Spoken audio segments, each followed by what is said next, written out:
Hello and welcome to episode 48 of I'm Fine, the chat between myself, Damo, and someone so competitive they are hell-bent on being the first non-US born presidential candidate to run for office in the 60th quadrennial US presidential election. It's difficult to say. Yeah. In November 2024. 2024, yeah, it's in my diary. Is it? What, just that date? What about the... No, I'm going to do some stuff before then. I think you might have to. We'll come to this in a minute. Well, you say have.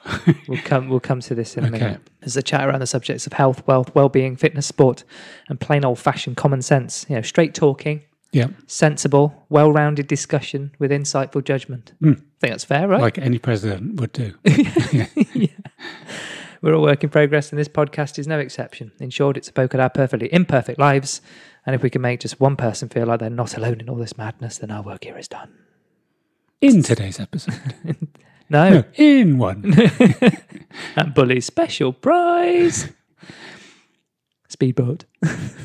If you haven't already subscribed to us, then please do so. And if you like what you hear, then please do spread the word as well. We'd love to hear from you, so please do send us some correspondence. Yeah. We love correspondence. We don't get enough of it. No. In fact, we don't get any of it. So just some would be nice. We get some, but it's the same old. I mean, the one you just read out Same from Adam. old. Be respectful. Okay.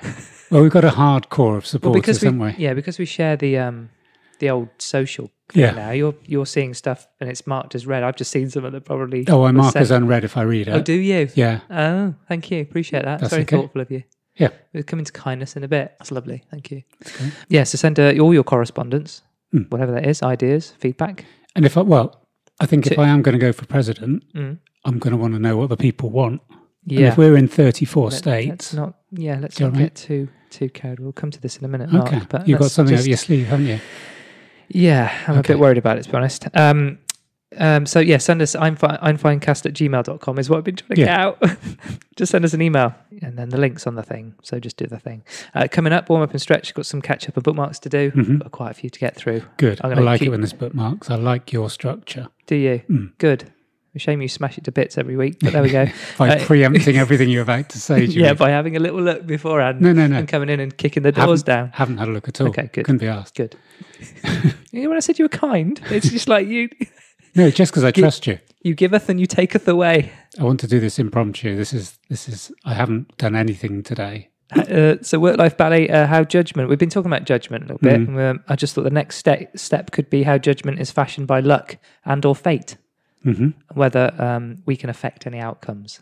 Yeah. And in Brain Food, the power of kindness. Thought I'd have a little look. Have a little rootle. So how are you, Mark? How are you today? Again, when you're ready. I think I'm really. You got a twinkle. No, I just think I'm over. You got grit in your eye then or something. I think I'm overthinking the question a bit. Yeah. I think I know. Just tell me how you are. You're right or not? Yeah, I'm fine, mate. I'm good. How are you? Yeah, I'm good. Can we get on? Yeah, let's go. No, is there anything else? Did you? No. Okay, fine. I got some bad news, Mark. I'm afraid. You're going to break it now? Yeah, and you might want to sit down. You are right. Yeah, I'm sorry to be the one that has to break this to you. I'm actually getting quite sweaty. Okay. And I was hoping. That's not bad news. I was hoping to find a loophole or some kind of hidden. This is difficult. I think I know where this is going by the look in your eye. The star-spangled look in your eye. Yeah. Come on, tell me. You're not able to become president of the United States. I'm able to do anything I want. No. And I appreciate. I know we've talked about. There's no such word as shouldn't. I know. I didn't say you shouldn't. I said you can't. There's no such word as can't. Right. Give me just one concrete reason why I can't. Okay. According to Article 2 of the US Constitution, is this concrete enough? Is this sounding like it's... You need to be a natural born citizen. Yes, I am. Wait. Oh. There's always a caveat, isn't there? Yeah. Sorry. A natural born citizen of the United States of America, or to have become a citizen before September 17th, 1787. They've left that in. I mean, I think that's pretty much everyone. That's probably finished now, isn't it? It's still in there. Yeah. Yeah. Now, you do have one of the criteria. Mm-hmm. You have to be at least 35 years of age. Okay. You're only just. And at least 5'9". Well, I did check. And the other thing Not that it matters now because you haven't got the first one. But well, okay, we'll go back to that. You need to have been an inhabitant of the United States for at least 14 years. But it's cutting it a bit fine, isn't it? But it's a bit like the hairdresser in Bradford who brings the Magna Carta. I don't recognise the boundaries because I'm a citizen of the laws of the land. You're a citizen of the world. Yeah, I went to the University of Life. I didn't go to any university. I don't know. Rules are there to be broken. I don't think that's necessarily the barrier that you're making it out to be. Right. Okay. That's not the Second Amendment, is it? That's just the second. How to be a president. Well, there's a constitution. I was just thinking, in about 3 episodes, because we've done a bit of forward planning, I was saying I wanted to talk about truth. Yeah.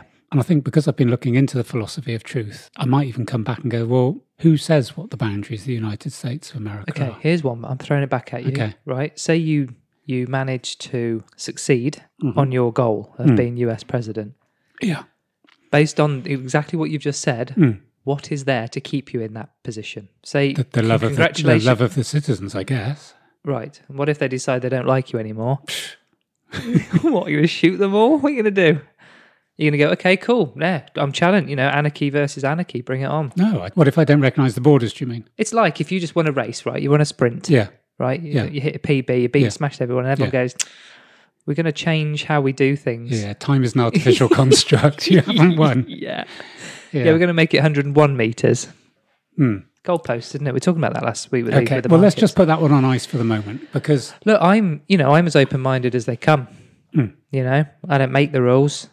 I've been looking at a delivery driver's job as well, so I've got options. You've got a backup? Yeah. Okay, what, Amazon or Hermes? Through Manpower. Okay. Oh, no, is it not called Person Power these days? True, no. Have you signed up on like a recruitment site? Well, I've been onto it, and then I realised I've lost my driving licence, so I can't get a job for the moment. You mean physically lost it or not lost it years ago? Physically lost it, kind of... not put your seatbelt on. Yeah. Right. I haven't got a single point or anything on my licence, which is ridiculous. You said that with surprise. Oh, well, it's ridiculous, isn't it? I don't know, I've not been in the car yet. I need to, well, no, I don't need to, actually. You were a star of Instagram Live this week. Yeah. Weren't you? Yeah. That was good. Thank you. So you had a chat with Sam from Mila Plants. Yeah. On your own, you went solo. Because we realised at the last minute that you can't have more than 2 streams on an Instagram Live. Yeah. So it was me an hour before it was going out thinking, oh, yeah, we're going to... And you're head of PR marketing for my presidential campaign. Yeah, running a digital agency, absolutely no idea. So then you decided to go solo. Yeah, which is good. Yeah, I enjoyed it. It was, it was great. You were great. Thank you. You even art directed yourself with the candle just next to you. I did put a At one point, I did think you were in the in the toilet under the stairs, but then I thought, no, this is on a sofa. It looked good. Good, thank you. I like the way you're all branded up as well. Yeah, I haven't even told Illicit that I was giving them 30 minutes of. I imagine they'd have noticed from the sales, actually, of that. Yeah. But some really interesting stuff came out of it, which we'll probably touch on a bit in Brain Food later. But there's some nice themes that came out of it. That wasn't kind of, it's with those. It was quite organic, wasn't it? The whole conversation. Definitely. Yeah, he's a nice guy. Like him. Yeah, it's good. And the link is still up if you want to check it out. It's on Mila Plants UK on Instagram. MILA. Yeah. We mentioned something when we were talking about laughter, in our hilarious laughter. I mean, it was non-stop lols, wasn't it, to be honest? And there's a mention of about laughter and fear. Yeah. And looked up laughter and fear because there's something you kind of mentioned. Something is with children, wasn't it? Yeah, and I looked at relief from fear. Laughter is a release from lots of things. Yeah. But I found something called gelatophobia, which is a fear of being laughed at. Okay. Which I think we've probably all got, right? Well, if you've been laughed at in a derogatory way, yeah, I guess. Well, if you're a comedian, you wouldn't fear that, would you? No. All right, clever clogs. So whilst most people do not like... It's a funny saying that, isn't it? What? Clever clogs. Yeah. Carry on. Thank you. Well, most people do not like being laughed at. There's a subgroup of people that exceedingly fear it, and without obvious reasons, they relate laughter they hear to be directed at themselves, I guess, in a derogatory manner. There's something called the pseudo-bullbar effect. Have you heard of that? Nope. Happens when you have episodes of strong emotions that are not necessarily appropriate for the situation. So your mood and emotions tend to just be fine otherwise, aside from these brief episodes of strong emotions. Imagine someone tells a joke that you didn't find funny, but you start bursting out loud, raucous laughter. This is one possible way that this BPA can manifest. This symptom is linked to conditions that affect your brain, like a traumatic brain injury or a neurological disorder like multiple sclerosis. So it's a case where you can obviously can't control it. And I looked up the Freud humour pressure valve bit because we always touch on things, don't we? And I'm like, well, that's really interesting. And Freud did quite a bit of work, didn't he? Yeah. You know what I mean? So just mention him in passing doesn't seem to give him much credit. The psychic energy released is the energy that would have repressed the emotions that are being expressed through a person's laughs. Most summaries or laughs for you. Most summaries of Freud's theory of joking mistakenly describe laughter as a release of repressed emotions themselves. According to Freud, the emotions which are most repressed are sexual desire and hostility, and so most jokes and witty remarks are about sex, hostility, or both. In telling a sexual joke or listening to one, we bypass our internal censor and give vent to our libido. In telling or listening to a joke that puts down an individual or a group we dislike, similarly, we let out the hostility we usually repress. In both cases, the psychic energy normally used to do the repressing becomes superfluous and is released in laughter. Okay, that takes a little bit, I guess, similar to what I was saying about the Jimmy Carr joke that was trying to take things to extremes. It's taking, those barriers have to go down. We mentioned the DeLorean. So these cars were made from 1981 to 1983, and the car was designed by Giorgetto Giugiaro. Australian? Yeah, and stood out for its gull-wing doors and brushed stainless steel outer body panels. Widely became known for its disappointed lack of power and performance. It did range from... I looked at the baseline horsepower was 130 or something. Yeah. This thing weighs about 3 tons. It's been an absolute dog. Though its production was short-lived, the car was made memorable through its appearances as the time machine in Back to the Future, of course, from 1985. There's about 9,000 DeLoreans made before production halted in December 1982, shortly after DMC filed for bankruptcy, which was known as linked to a bit of skullduggery, wasn't it? Despite the car having a reputation for poor build quality and less than satisfying driving experience, the DeLorean continues to have a cult following, and an estimated 6,500 DeLoreans are still on the road. I looked one up, 57,000 miles on the clock. How much do you reckon one's going for? I reckon 170,000. No, 22 grand. Okay. Yeah, you pick one up for 22. Not bad, eh? Be a talking point, wouldn't it? Yeah. Maybe when I'm going round from state to state. It's not a bad shout. You get me noticed. You're still thinking about your race, aren't you? Yeah. Okay. I'm just thinking ahead, planning. You can't just turn up on the day. No. You've got to put in the work beforehand. Imagine just turning up unprepared. Bad enough with the podcast. Yeah, I know the point you're making. This is just for the listeners who don't. Like being driven into with a DeLorean, isn't it? Right. So the world is different at 3 a.m. Yeah. That's something you said. And I went, yeah, it is, isn't it? I looked it up. You know what I do. And it is. What? Oh, I thought you were going to say it had been proved. What proved that it is different? Yeah. Well, sort of. It's known as the devil's hour or the witching hour. Okay. A more popular opinion is that 3 a.m. Is the veil between the two worlds, the one you currently live in and the other side, the fourth dimension, the ethereal realm and the spirit world. I don't like the tautology when people go 3 a.m. in the morning, but that's just a... Oh, because you've already said 3, because you've said a.m. Yeah. Okay. So they reckon supernatural activity is higher and more accessible at that time. Okay. Maybe that's why I felt it then. This is also a time where connection with your higher self, the divine you, is optimal. Mm-hmm. You may also be experiencing a spiritual awakening, and your guides are able to give you more information, more downloads at this time than they are during the day. Do you feel you have a spiritual guide or Patronus or anything like that? Nope. Okay. Nope. Okay. But it is weird, isn't it? Kind of when we get up early for holiday. Oh, yeah. The drive to the airport at 4:30. It's weird. It's weird, isn't it? Yeah. You know, your friend wanted to know more about my poo. Remember you said that? Your friend texted you, said, I really want to hear more about dating. But just phrased in the way of, I'm not sure I want to. Yeah. Okay. Anyway, I got some news about Have you had the results? No. Oh. My samples have hit the lab. Okay. Which I imagine is like hitting the fan, right? Did you write that one? Is that actually written down? Yeah. Yeah. Yeah, you like that? Yeah, it's good. Also, you were the first one to mention, because I got a lot of stick for my poo. Yeah. Poo sticks. But you were the first one to mention poo way back in episode. I've been doing my research this week.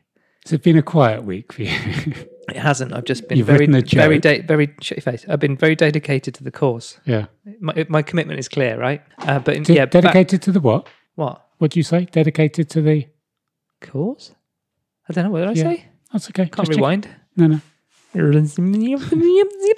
Episode 13. You were the first one to bring up poo. What did I say? You were talking about cow poo all over the death rocks when you went on your little trip. With the cormorants? Yeah. Oh, yeah. The climbing cows of Cornwall. Yeah. Those famous cows, yeah. Mountain cows of Cornwall. Yeah. Yeah. Yeah, true. I did. And you also made a poo joke. Mm-hmm. Episode 46, exactly 53 minutes in, when you said this lady's not for turning, and then you went turding. Yeah. You always miss So one. don't tell me that you don't find it funny. Mm. One more poo reference, is that all right? Before Fill we your kill boots. it. See, you just done another one. Our resident army captain sent us this. Wombats. Remember we were talking about wombats' bottoms? Okay, me again. Yeah, it was, wasn't it? Oh, yeah, you're one of those people who kind of turn things around and make it look like someone else's fault. So wombats are the only animal in the world known to produce cubic poo. Right. And there's pictures. Yeah. You'll see a picture. Yeah. Because you can't imagine what that looks like. Yeah. It looks like dirty dice. Yeah. Okay, that's good to know. Yeah. It revealed that wombats have a unique intestinal structure that can shape its poo into cubes before leaving the body. The resulting defecation is quite literally akin to squeezing a square peg through a round hole. I think we'll leave it there, shall we? Had you not read that before? That's quite a good analogy. Yeah, right. Just because obviously I don't do any research like you do, but I still thought, we were talking about white lines. Yeah. You weren't done for cultural appropriation because you were, there was nothing black or American in your singing or your rapping. I just started looking, songs that had been banned. Yeah. And I mentioned Frankie Goes to Hollywood Gets Away with It. There's a lot, isn't there, the BBC have banned? Yeah, but I was actually wrong.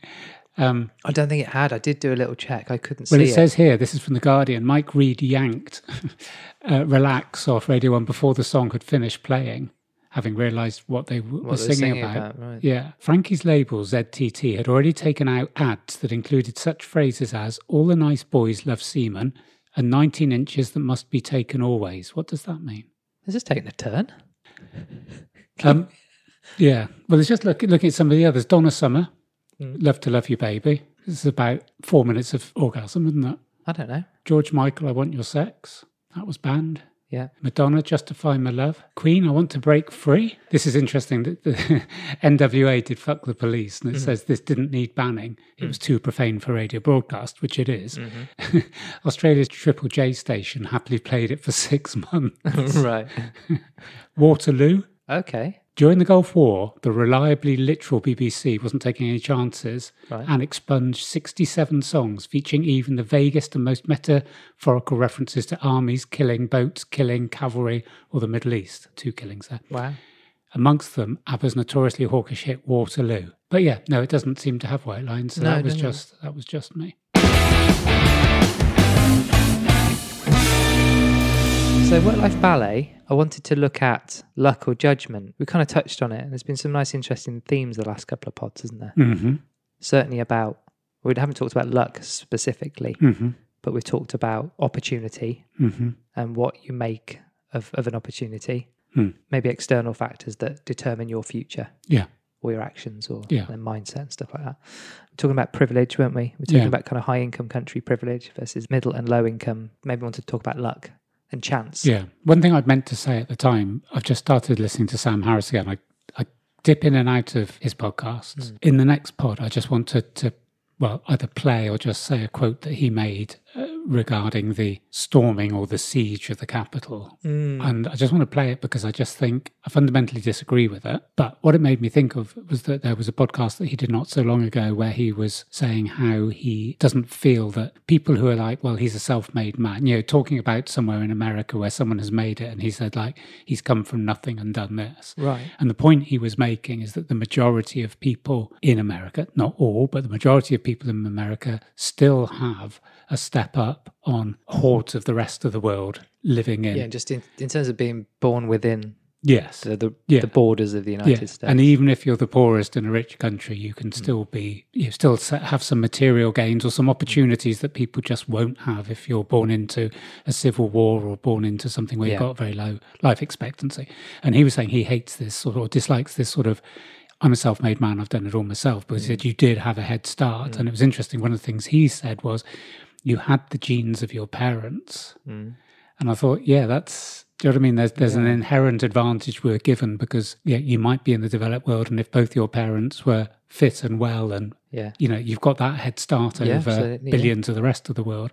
So it just made me think in terms of the luck was and because you might have that and then not have the mindset, not have the support, not have the education to even give all the ingredients you do need.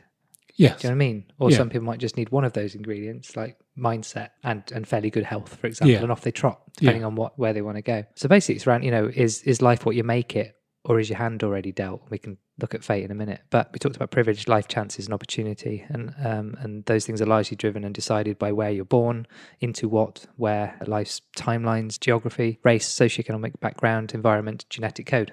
The reason I'm just looking a little bit vague. Oh, are you? All right. Yeah, that's my vague look. Yeah.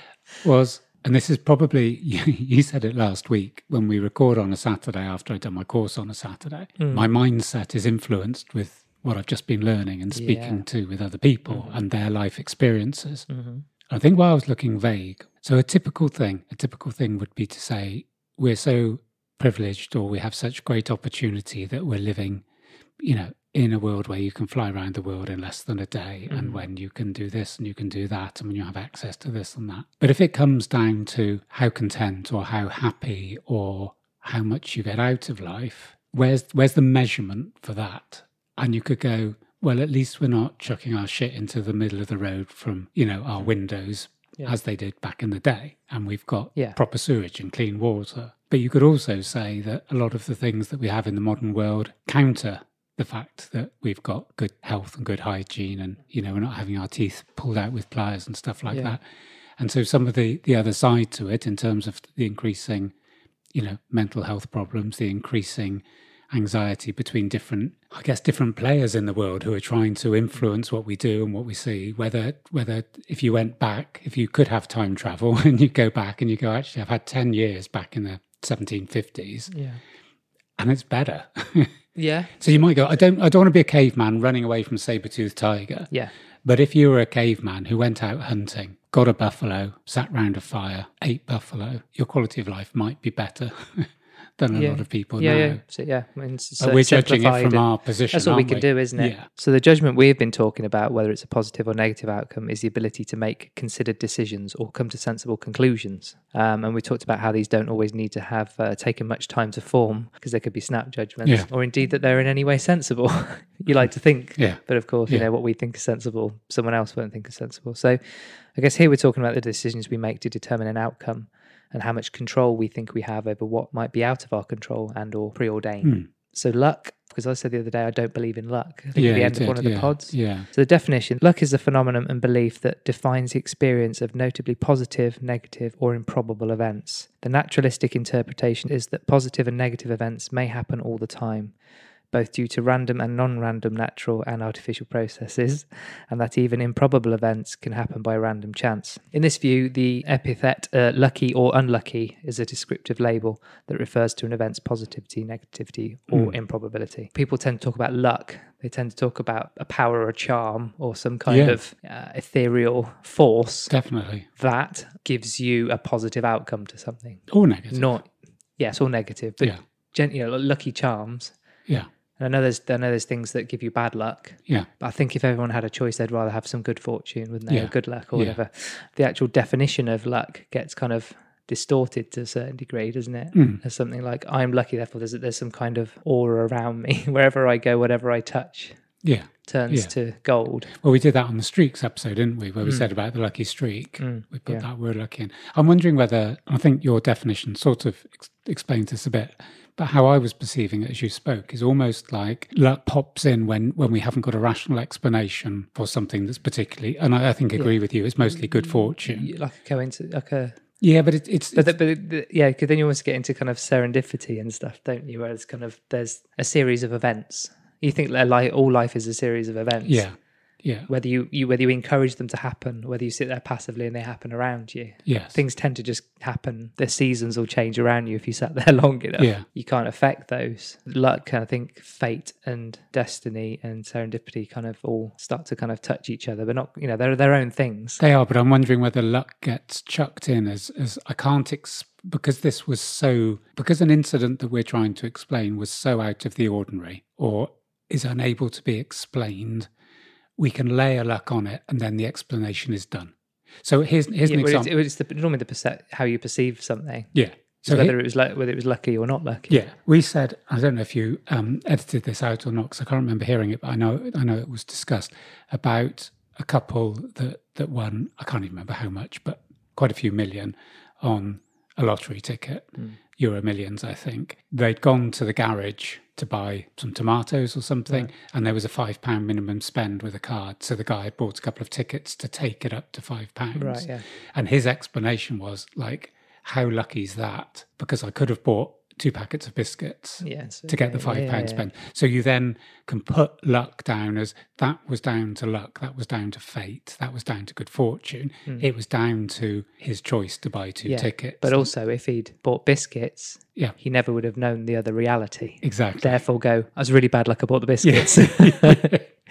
So it is a bit like the horoscopes, isn't it? You bend it to your good, your positive or your negative slant, depending on what if you suddenly got shot in the street straight through the heart, no one will go, that was really unlucky because it hit him in the heart. I mean, heart's only that big, right? Yeah. What if it was 3 inches either way? He could have survived. That was bad luck. Yeah. But if he'd been shot and survived and the bullet went 2 inches from the heart, that was lucky. 2 inches the other way, it'd have been a goner. But also going back to the lottery ticket, that luck is around that one incident. It doesn't become a self-perpetuating entity. So if I give you an example, what I mean by that is he might have won £5 million on Euro Lottery and his life could fall to pieces. Yeah, it doesn't because doesn't mean he's going to go home and and he could buy a Ferrari, not drive it properly, go into a wall, and a day later be dead. Yeah. Or he could have bought those biscuits, taken them round to an elderly neighbour who basically, thanked him, and then blah blah blah blah blah, loads of nice things. Had a better life and felt good about it. So talked about luck,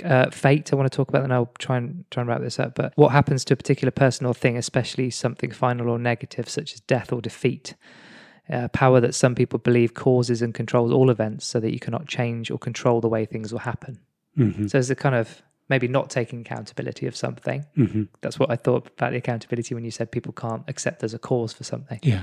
So it's like, well, that might mean it's to do with me and not somebody else. Mm. So I think fate, you can kind of go, that was just going to happen. It's almost a kind of a relinquishment of your accountability, isn't it? It was always going to happen. It was in the stars. The Stoics believe that human decisions and actions ultimately went according to a divine plan devised by God. They claimed that although humans theoretically have free will, this is another interesting thing. This is another 4 episodes. Their souls and the circumstances under which they live are all part of the universal network of fate. A little philosophical look at luck. Winning a lottery, being hit by a stray bullet, or surviving a plane crash are all instances of a mundane phenomenon. Luck, mundane as it is, the concept of luck nonetheless plays a pivotal role in central areas of philosophy, either because it is the key element of widespread philosophical thesis, or because it gives rise to challenging puzzles. For example, a common claim in philosophy of action is that acting because of luck prevents free action. Does that make sense? No, you lost me a little bit. It's probably the way I said it. So, for example, a common claim in philosophy of action is that acting because of luck prevents free action. So if you're going about your daily activities as if there's something else controlling that, you will never actually perform free will. Does that make sense? Yeah. You're not doing it from within. You're doing it based on other external factors. So going back to it's slightly distorted. It's not true. It's almost like free will with kind of a confidence about good fortune, or you're surrounded by luck. Or so I'm wondering whether does that make sense? It makes sense, but I'm just trying to put it in more simplistic terms for my own head. You have a carrot cake. Yeah, I like it already. So a carrot cake is your statistics. So a 1 in 10 million flights will end in a plane crash. Mm-hmm. That's a statistic. Yeah. If luck had never been invented as a concept, mm-hmm. people would go, there's been 10 million flights this year, and there's the plane that crashed. But what we've done is we've put a layer of sugar coating on the carrot cake, and that is luck. Yeah. Because people will go, that was the plane that crashed. And how lucky am I that my Uber got delayed on the way and I missed that flight? That's just circumstances. Yeah. But we call it luck because we want to give a title to something that feels to us beyond natural causes. The reality is 1 plane out of 10 million was going to crash. You've put a name to the fact that you weren't on that plane. Yeah. Yeah. Again, it's all our perception and distortion, depending on how you want to look at it. Yeah. And it all comes down to how much risk we want to take or don't want to take. Yeah. So yeah, the concept of luck then starts to affect your actions. So actually, how much of that is actually free will? Yeah. A platitude in epistemology, which is the philosophical study of nature, and origin and limits of human knowledge, is that coming to believe the truth by sheer luck is incompatible with knowing. If 2 people act the same way, but the consequences of their actions are worse due to luck, should we morally assess them in the same way? Is the inequality of a person unjust when it's caused by bad luck? These 2 complex issues are a matter of controversy in ethics and political philosophy, respectively. It obviously sounds like a massive subject, which my brain starts to kind of hurt on it. Yeah. I've never thought about luck in those and how many kind of knock-ons and how it affects the way we think, the way we act. Yeah. And I suppose the whole taking it down from the philosophical level to the everyday is, nearly everybody has a lucky number based on absolutely nothing. Yeah. Really. It's just based on it's a number. And and it's almost something that's been passed down through generations. Stories of what luck is, or perception of what luck is. I mean, I guess there's I haven't looked into this, but I guess a lot of it has big links with religion in terms of, I was just thinking then of bad luck. And I think, isn't walking under a ladder because it's the sort of the 3 elements of, there is, I think, the Holy Spirit. And I gave a definition of luck, but you then get into the supernatural, the superstitious and religious as well. I didn't go into those because, again, another set of things to unpack. Yeah. But yeah, absolutely. Walking under a ladder, black cats walking your path, that kind of thing. Yeah. That your belief in what that means, even if it's not based on, again, thoughts and facts, even if it's not based on anything scientific, even based on your own experience, you might think differently about your day if a black cat walks in front of you. Yes. Whether you've had that experience before and anything good or bad has happened. Yeah. You're very good at, when we're discussing various bits of research, you'll often go, I can't remember exactly what you say, but it's something along around that. Bullshit! No, when you do a survey or ask a question, then you're implying a bias, and therefore that changes the result. So, for example, here's an example. You're going out for a walk, 7 o'clock in the morning, you look down, there's a 4-leaf clover. Yeah. And if you believe that is a lucky sign or a lucky omen, I think the point that I'm saying is, based on stuff you've said before, that will then change your approach to the next 10 minutes, the next hour, the whole day. Yeah. And if that gives you a sense of optimism, that this is your, inverted commas, lucky day, you're more likely to create lucky opportunities, or to seek them out, or to be responsive to them. Yeah. On the course we've just done, the facilitator was giving an example, because one of the things about radical acceptance, which I am now learning from this course, is that some of the things that I beat on about, I have no hope of changing. I have no control over them. So I can express an opinion, but to do things to the detriment of myself because I am outraged by X, Y, and Z has no positivity about it. Yeah. So I have feelings, and it's something I'm going to say in a minute, based on this around my little not talking about COVID slot.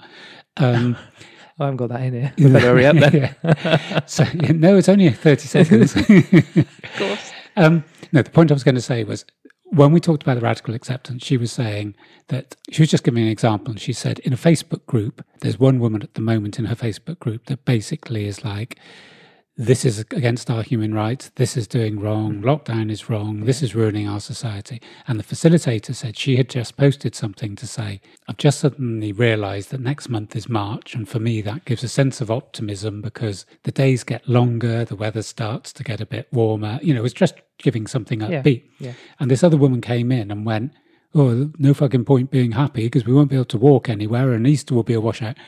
And what the facilitator was saying is that woman is doomed to either depression or to sad thoughts or to angst because her response isn't, actually, you're right, March is the beginning of spring. And yes, you are right, the temperatures will get. Yeah. But her thing was, I'm now going to, blow that person's candle out to make my sadness glow brighter. Yeah, absolutely. And I think that's exactly what I've realised on this, is that I think it's fine to have opinions and it's fine to express things and it's fine to give you the takeaways that go, have you thought of this? But for me to continually invest in worrying about the political allegiances of BLM or transphobia or whatever it happens to be, it should be more of just making my statement, making something that can help other people rather than taking on that burden. And I think that's the outlook. It's almost like every morning I should get up with my half smile or with my willing hands or with my four-leaf clover rather than another shitty day. Yeah. And I think the one thing that we were saying about the showers, that I almost forgot today for about the first time in 3 weeks not to have my cold element to the shower. And I thought, I need to have that. And I think the more things we can do, maybe, what is it? One of the sportsmen said, the more I practice, the luckier I get.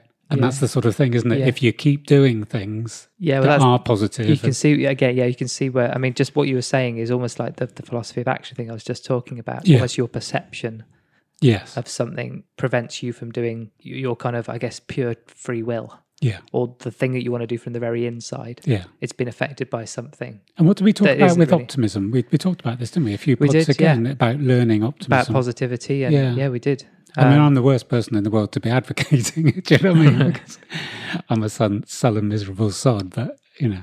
The science of luck. Finding money on the street may seem like a lucky break, but it might be more accurate to thank yourself. Researchers across various disciplines have attempted to decode whether there's an actual measurable aspect to what we understand as luck. Many of these studies have found that what a person might perceive as luck has more to do with psychology than probability. So luck is actually just her own positive attitude. Her, Lady Luck, I guess. Luck is actually her own positive attitude that keeps her open to new opportunities or perceiving patterns in random acts of chance. Exactly what you've just been talking about. Okay. Right? Yet again. You do all the research. It's a beautiful thing, Mark. It's a beautiful thing. So, back to my point of I don't believe in luck. So I don't believe in luck as a non-controllable power or force that has the ability to change the outcome of something for better or worse. Okay. Good luck or bad luck is just a subjective view of an event depending on whether one favoured the outcome or not. My view. And I do believe the definition of luck that we gave a moment ago, where improbable events can happen by random chance. Luck is a chance event. You know, you are born, you have no control of where you're born. Things happen and you don't have any control of those. And I think we kind of start to get them mixed up with creating a positive outlook, which is what we were just talking about. So the car analogy we talked about, you got a new car, suddenly, you know, you don't see those cars, you have that car, now everyone... all you see around is those cars. And you can think about that as opportunity. If your eyes are constantly open to new opportunities, you're more likely to see it. If you're scanning the ground for money, you're more likely to find money. If you're looking for smiley people, you'll find smiley people. There we go, And back to your point about your course today, if someone's going, if they think they're dead set on March being shit, very quickly I got into determinism, which is a philosophical concept often confused with fate. It can be defined as the notion that all intense actions are casually determined by the culmination of an agent's existing circumstances. Simply put, everything that happens is determined by things that have already happened. Determinism differs from fate in that everything has a cause. Yes. Determinism differs from fate in that it is never conceived as being a spiritual, religious, or astrological notion. Fate is typically thought of as being given or decreed, while determinism is caused. Got it.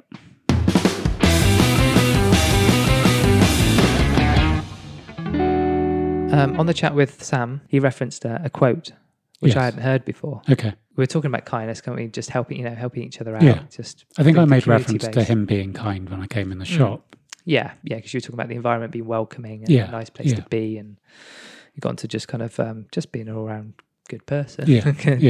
But the quote he talked about on that chat was, "A candle loses nothing by lighting another candle," which I hadn't heard.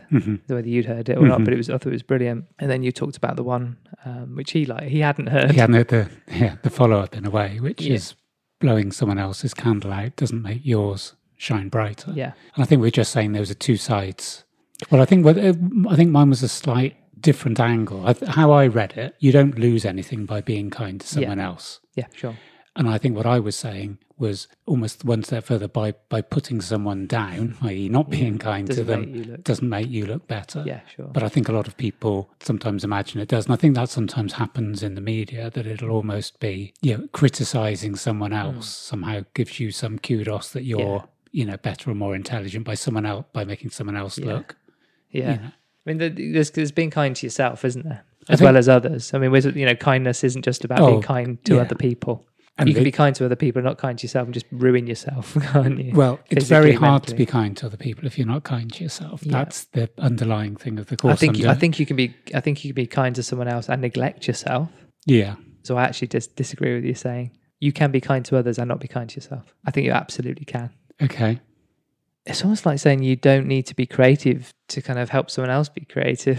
You know what I mean? You don't necessarily need to possess all the attributes to kind of emanate that particular thing. I know what you're saying. Because kindness to yourself is a very different thing, actually, to being kind to someone else. My view is that without true self-compassion, the first bit I agree with you. You can have had a shit day. You maybe haven't looked after yourself. You haven't slept. You haven't eaten well. You've been self-critical. If I was in that position, I can still send a text to a client who I think has also had a shit day and went, you've done 5,000 steps today. You're an absolute hero. Well done, blah, blah, blah. Thinking of you. And they come back and go, that was so kind. Those words meant a lot to me. Yep. What I would say is that without true self-compassion, there is a cursory element to that kindness, because the opposite for me of self-compassion is suffering. If you're not being kind to yourself, you're perpetuating suffering. Yeah. So that goes back to my pain and suffering. You could work 14 hours a day, which could be pain, in inverted commas, could be painful because you needed to do a load of work. If you do 14 hours a day for a year, that becomes suffering because you're disregarding your health, you're disregarding your family, you're disregarding your friends, you're disregarding your social life, you're disregarding your physical health. That's when I think that the kindness then suffers, because you don't have the capacity, because of the amount of suffering that you're going through on a regular basis. You do not have the capacity to give kindness on a regular or for it to be as good as it could be. Exactly. Yeah, I'm with you on that. So you're getting pockets of kindness. So when you've done your 14 hours and you've come home and you thought, shit, I'll send that text and go, hope you've had a good day. Yeah. That bit of kindness doesn't have the same... it probably takes more effort, doesn't it? Yes. When you're not being nice to yourself, it takes more effort to be kind to someone else. If you are kindness incarnate, right? You're just oozing kindness. Yeah. You're being kind by default. But if you're in a position where, as I've used this expression a couple of times, if you're in the position of fishing for suffering, the release of suffering through kindness is bound to suffer, because you don't have the capacity or the energy or the... Yeah, because it's not just sending a text, is it? No. If you're physically in a room with someone, it's harder to be kind because you're suffering. I know, I totally get that. And if you're smothered by your own suffering, it's fairly hard to breathe kindness into somebody else.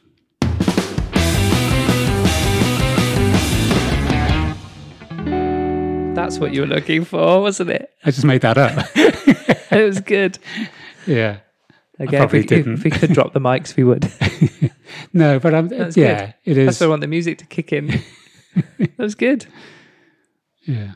Any mailbag, by the way? I haven't got mailbag, but I'd like to just have a little random look at my screenshots. Oh, you said you weren't going to talk about COVID. Is that this? Oh, yeah. Okay. I'll show you that first. We talked about how often people change. Sorry, go on. This is screensavers, not screenshots. Okay. I think you might like prejudging, for fuck's sake, Mark. Judge away, Mark. We've talked about it in the last episode. No. Judge your ass off. I'm not going to judge by going, here, I think you might like this picture. Well, what fucking relevance does it have whether you like it or not? There's something to talk about. Here's my screensaver. Faces in places. Yeah.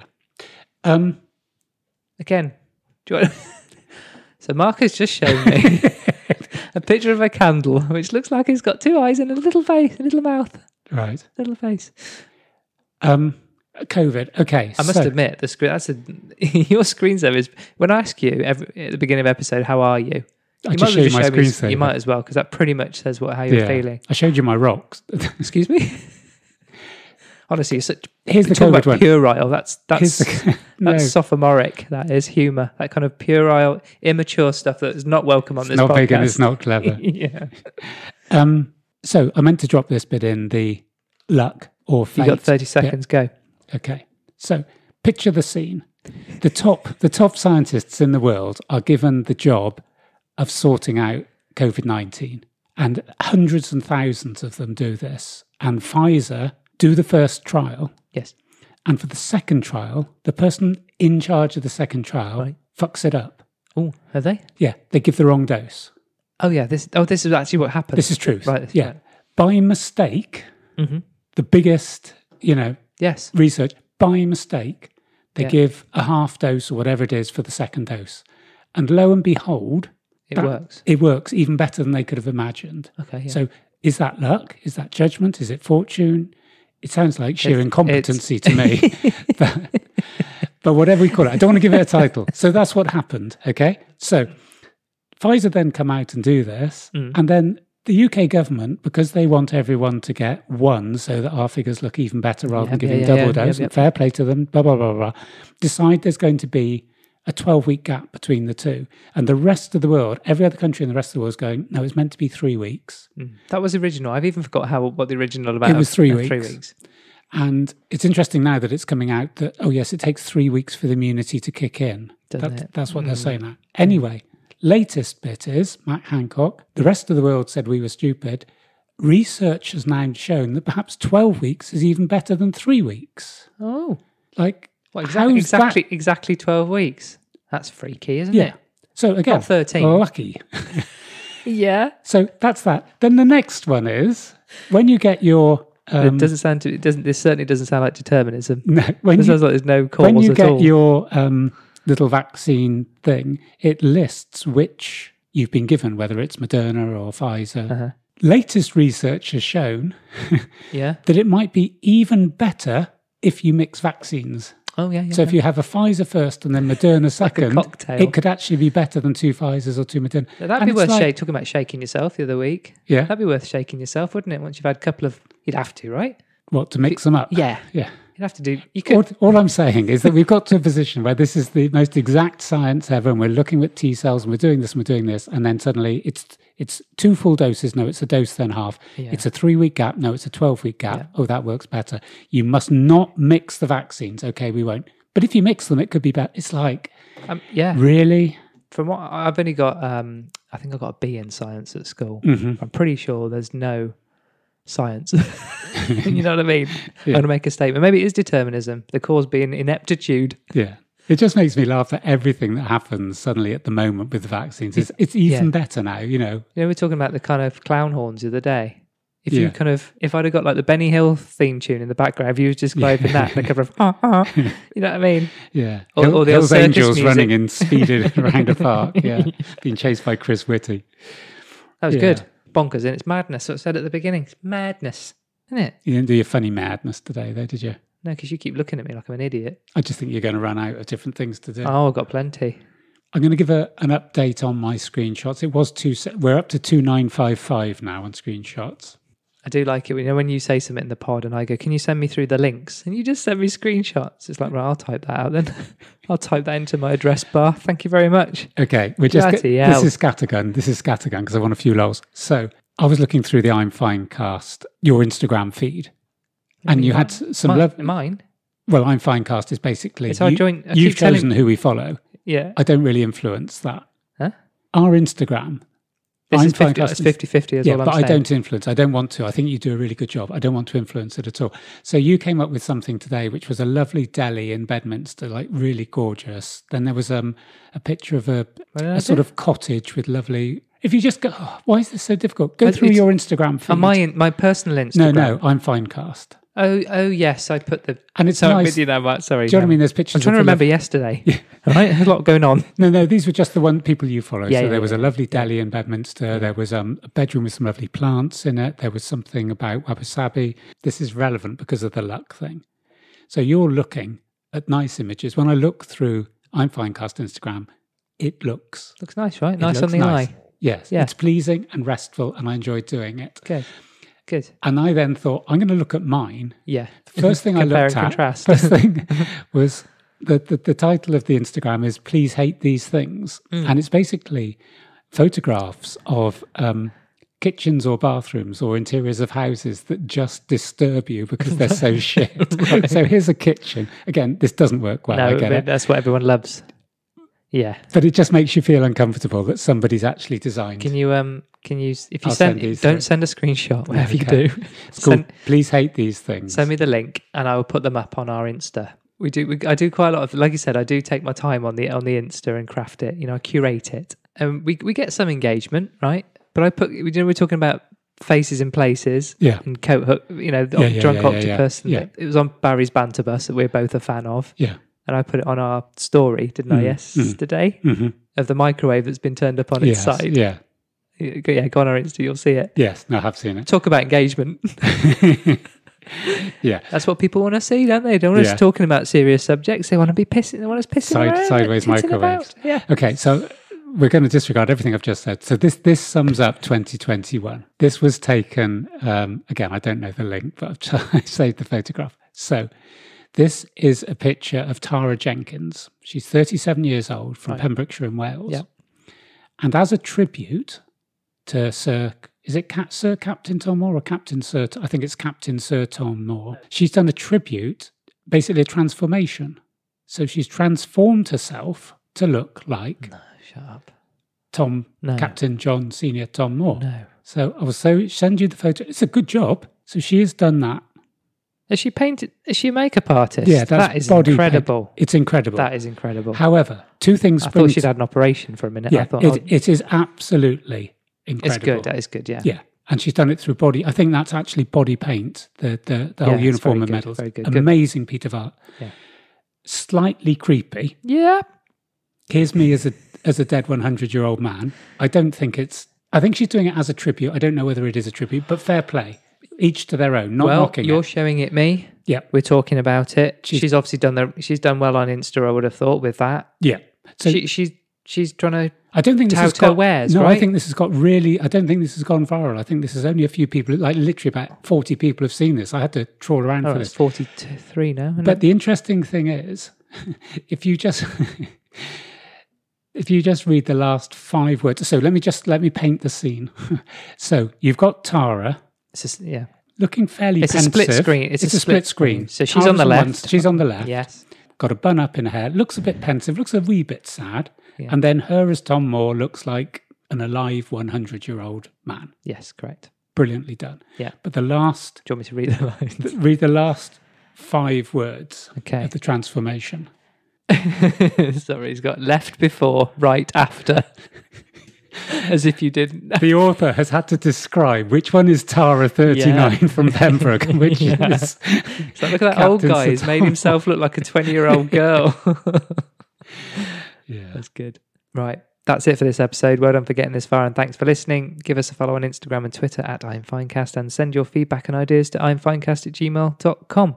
If you're enjoying this pod and feel like you're getting something out of it, then please make sure you subscribe to us, give us a 5-star review on Apple Podcasts and tell a friend or two in the next episode. Now, we're talking about finding your centre. Yeah. We've got a fantastic chat with Joe. Well, you went rogue on this. When you say we, it's like me and Sam and you and Joe. I'm representing the podcast, but I myself, as one on my own, had a chat with the lovely Joe, and it was fab. Cool. So we brought our coffee and cake chat straight to this pod. Good. And I'm really excited about it because it's really good. Because I haven't heard it. I know you haven't. Yeah. I'm really excited. I want you to hear it. I'm really chuffed with it. So that will be in the next episode. Cool. So we'll see you then. Looking forward. Okay, bye. Bye.